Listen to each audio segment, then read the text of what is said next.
అర్జున్ గారి సినిమా మీద ఎంతమంది దుష్ప్రచారం చేసినా అది పార్ట్ 2 కదా. ఈ పుష్పాన్ని చూడకోకుండా ఎవడు ఆపలేడు.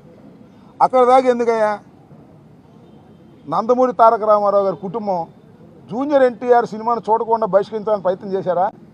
ఆపగలిగారా? అట్లాగే ఇప్పుడు ఆయన పేరు అల్లు అర్జున్ గారి సినిమాని ఆపాలని ప్రయత్నం చేస్తే ప్రజలు చూడరు. బాగున్న సినిమా ఏదైనా చూస్తారు. అరే రాజ్బాబు హీరోగా యాక్ట్ చేసిన సినిమా బ్రహ్మాండంగా చూసామా మేము? సినిమా బాగుంటే, ఎన్టీ రామారావు గారి సినిమాలు బాగోకపోతే ఫ్లాప్ అయినాయండి. ఏం చెప్తాం? సినిమా బాగుంటే ఎవరైనా చూస్తారు. అరచేతిని అడ్డుపెట్టి సూర్యకాంతిని ఆపలేరు. అదేవిధంగా ఇలాంటి ఎదవపోకళ్ళు పోయి సినిమాని ఆపలేరు అని మరొకసారి నిరూపించేటటువంటి కార్యక్రమం వస్తుంది.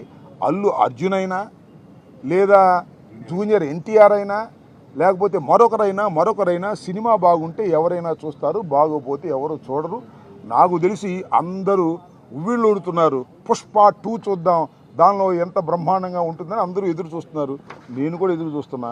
మరి థియేటర్లోకి వెళ్ళి చూడాలంటే ఇబ్బందిని నేను కూడా పుష్ప 2 ఎలా ఉంటుందో చూడాలని నాకు బాగా కోరికగా ఉంది. ఎందుకంటే చాలా అద్భుతంగా పార్ట్ 1 అద్భుతంగా ఉంది కదా, హాలీవుడ్ స్టైల్లో ఉంది కదా, అందరినీ తలదన్నే విధంగా వెళ్ళాడు కదా అల్లు అర్జును. అందువల్ల బాగా జలసిగా ఉంది కొంతమందికి. మీ జలసి వల్ల మీ కడుపులు పుచ్చిపోతాయి, గుర్తుపెట్టుకోండి.